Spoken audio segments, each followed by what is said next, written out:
First day back vlogging. I'm finally done editing all the Hawaii footage. It took a lot longer than I thought it was going to. It took about 2 weeks to edit all that stuff, and then I started working on Blend Guide, and then I started working on Why Are You Filming with Chris. And a lot has happened over the past two and a half weeks, and I'm on my way to work right now, but I will catch you guys up after work.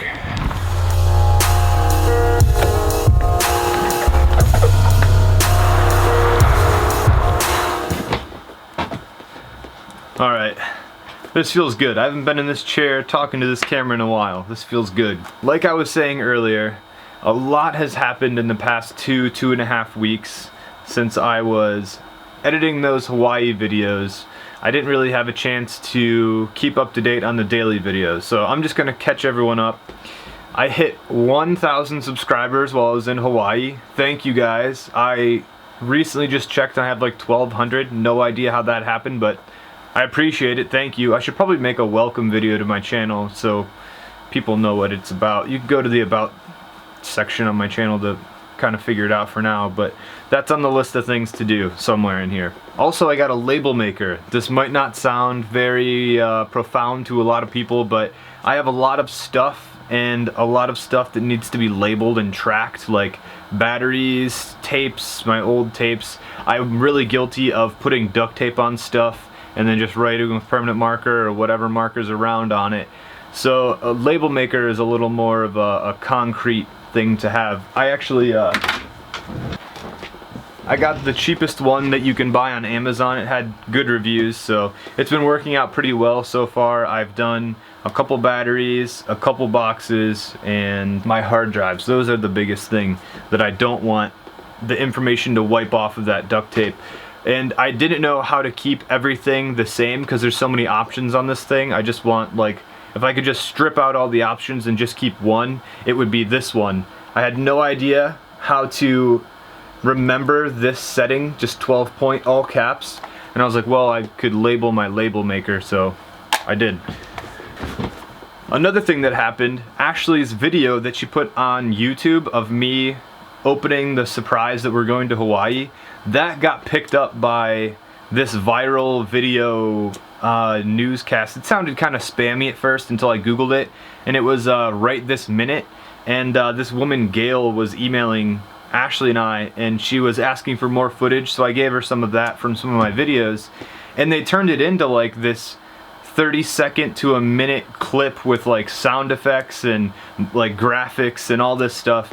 Here's a clip from it right now. This is Ashley Brown, and she's got one epic surprise for her boyfriend, Keith Knittel. Ashley's going to Hawaii the very next day, and these gifts are Hawaiian themed. And after a while, he's like, "Are you rubbing this in?"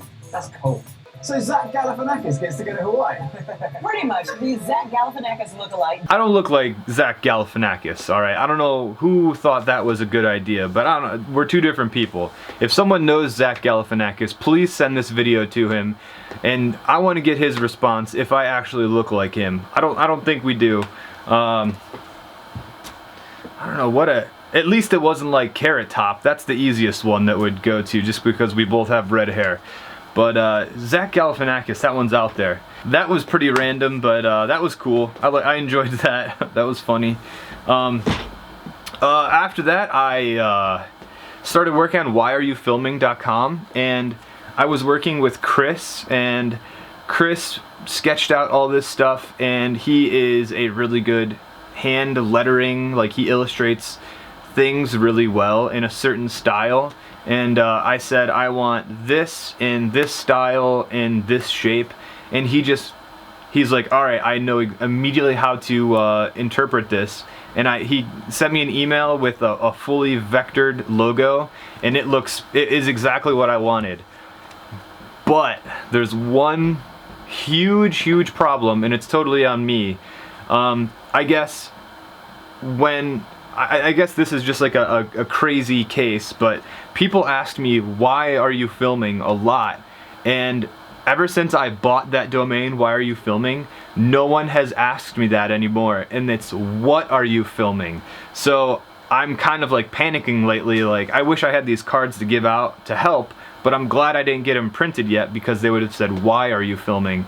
So I just quickly bought what are you filming. So I have what and why are you filming. That is a big relief that domain was open, but I have to now talk to Chris and get him to illustrate AT instead of the Y for why are you filming. Oh man, I haven't even told Chris this, so if you're seeing this, expect an email soon. Sorry, man. But that worked out really well. Chris is really an awesome sport. I had like this other idea for the back side of the card and I explained it to him and he was totally for it. So thank you for being a good sport, Chris. I will be posting that card design soon. It's not really finalized yet. I have to change a couple of things now, but I will update you guys when that is done. I don't think whatareyoufilming.com does anything right now, but we're also working on that, believe it or not. Yeah, after that, I got the flu for like 2 days. That wasn't fun. I haven't had the flu that bad in a couple years. And just being physically drained is a weird thing. Like I wanted to work, I had stuff to do, but I just physically could not get out of the bed long enough to do anything. Like I couldn't even eat or drink water or anything. I couldn't keep anything down. Not to be gross, I'm just gonna move on. That was like 2 days and then a day to like kind of recover. That was tough. And another huge event, I listed one of my cameras that I don't really use that much anymore. I love the camera, but I think I would use a drone more than I'm using that camera. And this camera that I'm using right now shoots the same quality, but that camera had a great lens. It was a Panasonic HMC 150. It was my baby for a very long time. That was my first camera I got when I was going HD from SD, just tapes. So letting go of that was pretty hard, but it's going to a good home. This kid, he should have got it today. This kid is a total skate nerd. He is going to use it for skateboarding. That's why I bought the camera. I don't film skateboarding all that much anymore. If I do, I usually use my DSLR. I hardly go to that camera anymore. So that's going to a good home, and now I have money for a drone, so it's a lateral move instead of me just saving up money to buy a drone. That is pretty cool. The more I read about drone law, I didn't know that existed, but apparently it does. And I thought there were minimal regulations on it, and I was completely wrong. I'm almost afraid to buy a drone at this point.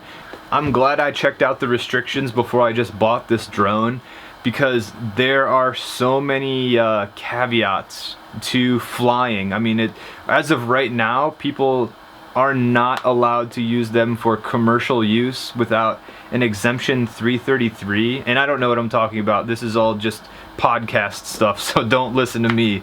But if you're trying to make money with drones, essentially you have to be a pilot. Is what I've gathered. So I'm not gonna charge anyone. Maybe that is going to affect me getting an Inspire 1, because it's a little more expensive than a Phantom, and I was justifying it by, well, I'll have the capability of doing some aerial photography and video, so I can kind of supplement, you know, the price with making some money on the side. So that might affect me. I might just get a Phantom now. I really want to wait for the GoPro Karma to come out. I hope that is not disappointing. I hope it's a really awesome camera with it. I hope the Hero 5 gets announced too. Transitioning away from drones, I can talk about quadcopters, whatever you want to call them, all day long. If you want to talk about them, leave me a comment and I will totally reply. If you have one, leave me a comment and tell me what one you have and why you bought it.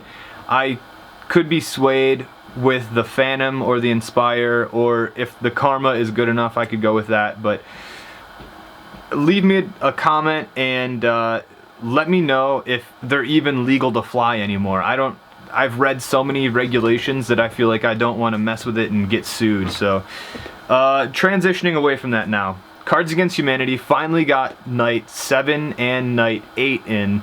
Night 7 was a pack of cards, which was pretty good, and Night 8 was a letter telling me that Cards Against Humanity bought a castle in either Iceland or Greenland or somewhere. In March of 2016, this current year, I get to be king of that castle for 3 minutes. If I can get a plane ticket out there, I would love to sit on my throne for 3 minutes, and then after my 3 minutes are up, I get to hand it off to the next guy. But leave it to Cards Against Humanity to do something ridiculous like that. But transitioning into normal life again, the cold doesn't bother me, the heat was nice while it lasted, but what is even better is getting back into the schedule of working and working out and going to work and hanging out with friends.